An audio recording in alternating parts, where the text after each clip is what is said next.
Exodus 2 1-25. A baby boy is born to a Hebrew couple who keep their child hidden for 3 months. The baby is then placed in a basket by the edge of the river where he is discovered by the king's daughter, who adopts him and names him Moses. As an adult, Moses witnesses the harsh treatment of the Hebrew people at the hands of the Egyptians. He kills an Egyptian and flees to Midian. The chapter concludes with Moses' marriage to Zipporah and the birth of their son. The cry went up to God, who heard their groaning and remembered his covenant with Abraham, Isaac, and Jacob. The birth of Moses. During this time, a man from the tribe of Levi married a woman of his own tribe, and she bore him a son. When she saw what a fine baby he was, she hid him for 3 months. But when she could not hide him any longer, she took a basket made of reeds and covered it with tar to make it watertight. She put the baby in it and then placed it in the tall grass at the edge of the river. The baby's sister stood some distance away to see what would happen to him. The king's daughter came down to the river to bathe, while her servants walked along the bank. Suddenly, she noticed the basket in the tall grass and sent a slave woman to get it. The princess opened it and saw a baby boy. He was crying, and she felt sorry for him. "This is one of the Hebrew babies," she said. Then his sister asked her, "Shall I go and call a Hebrew woman to nurse the baby for you?" "Please do," she answered. So the girl went and brought the baby's own mother. The princess told the woman, "Take this baby and nurse him for me, and I will pay you." So she took the baby and nursed him. Later, when the child was old enough, she took him to the king's daughter, who adopted him as her own son. She said to herself, "I pulled him out of the water, and so I named him Moses." Moses escaped to Midian. When Moses had grown up, he went out to visit his people, the Hebrews, and he saw how they were forced to do hard labor. He even saw an Egyptian kill a Hebrew, one of Moses' own people. Moses looked all around, and when he saw that no one was watching, he killed the Egyptian and hid his body in the sand. The next day he went back and saw 2 Hebrew men fighting. He said to the one who was in the wrong, "Why are you beating up a fellow Hebrew?" The man answered, "Who made you a ruler and judge? Are you going to kill me just as you killed that Egyptian?" Then Moses was afraid and said to himself, "People have found out what I have done." When the king heard about what had happened, he tried to have Moses killed, but Moses fled and went to live in the land of Midian. One day when Moses was sitting by a well, 7 daughters of Jethro, the priest of Midian, came to draw water and fill the troughs for their father's sheep and goats.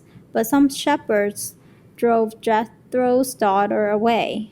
When Moses went to their rescue and watered the animal for them, then Moses went to their rescue and watered their animals for them.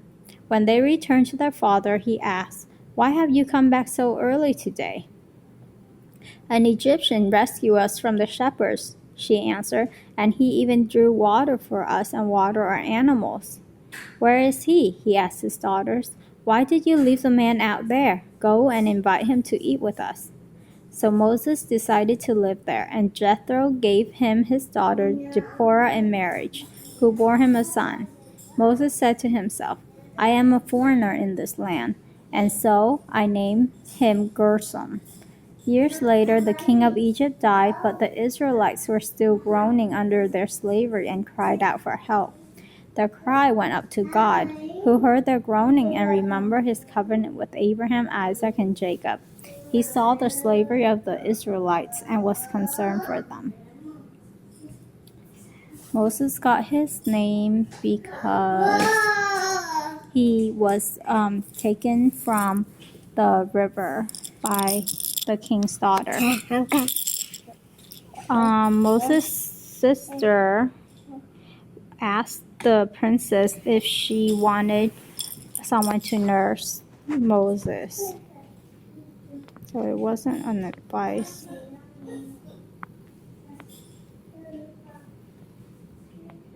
So yeah, she asked if the princess will need a nurse.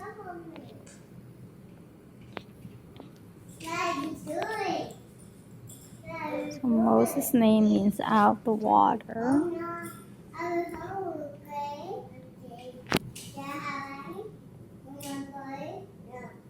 I think she made a lot of risky but wise decision, and that shows that she believed in God, and especially since she and both of her husband are from the tribe of Levi, and so that definitely showed in her thought and in her action towards her and even how she raised Moses.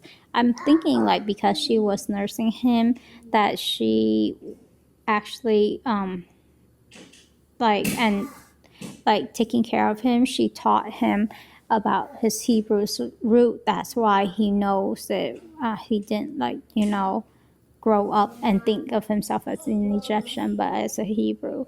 So all of her decisions, and especially the decision that she made to save her child, are very good and honoring, although very hard because I'm pretty sure it comes with a lot of anxiety, like, oh, what if people find out, kind of like thing.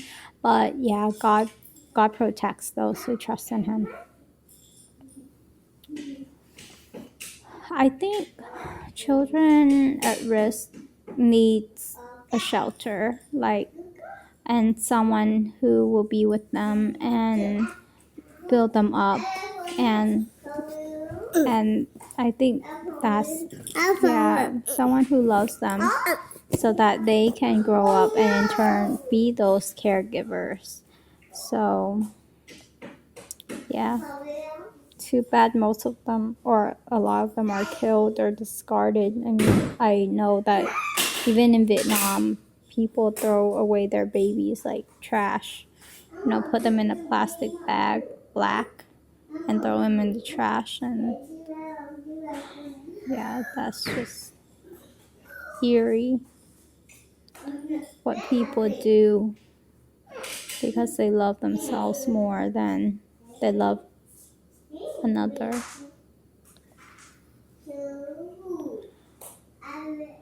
So when he arrived in Midian, he saw the daughters of Jethro being kind of harassed and driven away by these shepherds, I guess.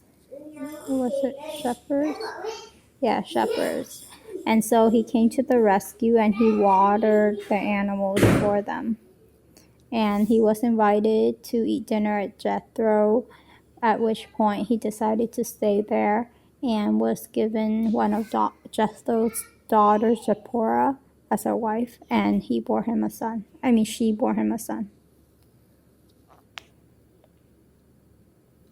Amen.